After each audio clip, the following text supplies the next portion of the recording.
all-knowing and all-powerful, starting with the elderly wolf uncle. Chapter 22. What's more, it's a guy who slaughtered more than 24 gangsters. And he's not in the mood to think about anything else right now. Birthday boy, take my daughter away. It's him again. Bruce heard the familiar name, and danger flashed under his eyes. It seems that he likes to start with girls. What clues do you have? Chen Tian has an understanding of the birthday boy, has previously appeared in Batman comics, and is a typical perverted murderer in Gotham. Single-handedly picking young girls is simply Gotham's criminal talent. But for such people, Chen Tian was naturally extremely disgusted in his heart. Bang! At this time, there was a loud noise at the entrance of the dim and narrow staircase, and it seemed that someone was smashing the muffled sound of objects. There is movement, go up and take a look. Gordon said no more anxiously, turned around and walked upstairs. And Chen Tian at the back seemed to have heard some unusual sounds. Chapter 28, Bruce who fell to the downwind. Find the birthday boy. Pedal, pedal, pedal. In the dimly lit stairway, the three rushed up to the second floor, and the sound of hurried footsteps echoed. The torch in Gordon's hand swayed from running, his face was eager and hideous, and he gritted his teeth and said, I swear, if something happens to Barbara, I will definitely screw this damn guy's head off. When the three rushed to the second floor, the abnormal noise from the floor also disappeared, and they hurriedly stopped, and the deposited dust floated on the ground. The upstairs rooms were empty, except for one wall inlaid with a huge mirror, but it was as dusty as the four rotating walls. No one. Bruce Wayne looked around and warily explored several rooms around him, only until he had seen them all. Nothing wrong was found either. Lorden found nothing on his side. He searched every corner for only scattered bricks and stones, and the rancid smell in the air. No way, the news I got from that guy, he's here. Gordon's face was solemn, and he had previously learned the whereabouts of the birthday boy from a gang member. Bruce Wayne was silent, and his eyes began to look around. At this time, Chen Tian came to the huge mirror that occupied most of the wall, leaned over and picked up a brick casually, and smashed it out.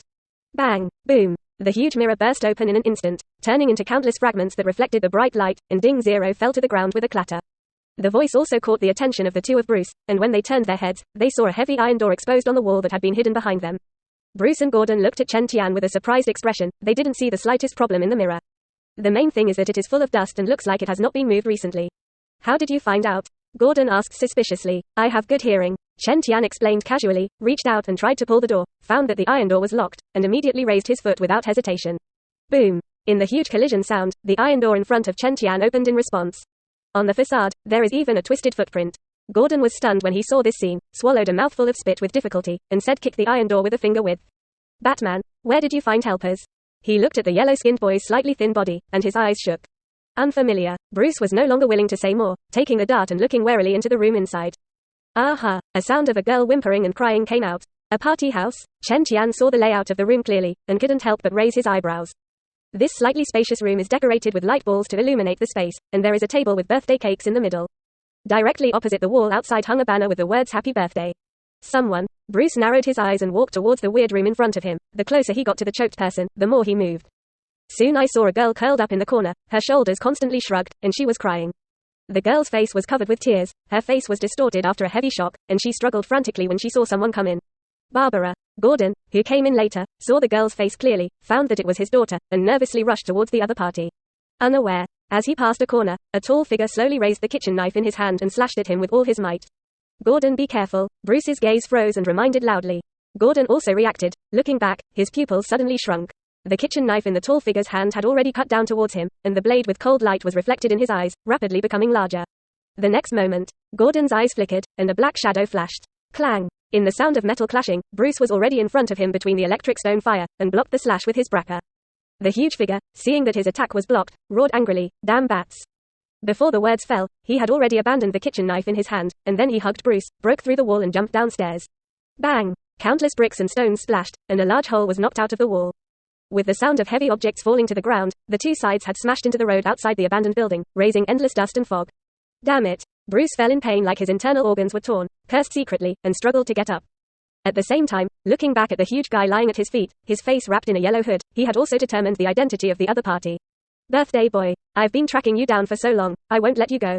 Bruce endured the tumble in his chest and abdomen, clenching his teeth and thinking. Unexpectedly, before he could stand firmly, a big hand had already grabbed his calf and suddenly pulled back. Bang! Bruce smashed directly to the ground, face on the ground, and the birthday boy next to him took advantage of this gap to raise his big foot and slammed on him. Rumble! The birthday boy stepped on the air, and the ground under his feet trembled violently.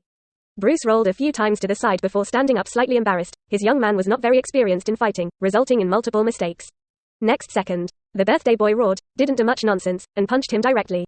Bruce barely parried. The two sides entangled for several rounds, and due to the opponent's superiority in strength, coupled with Bruce's previous fall from a tall building and injuries, the latter fell to the downside all the time.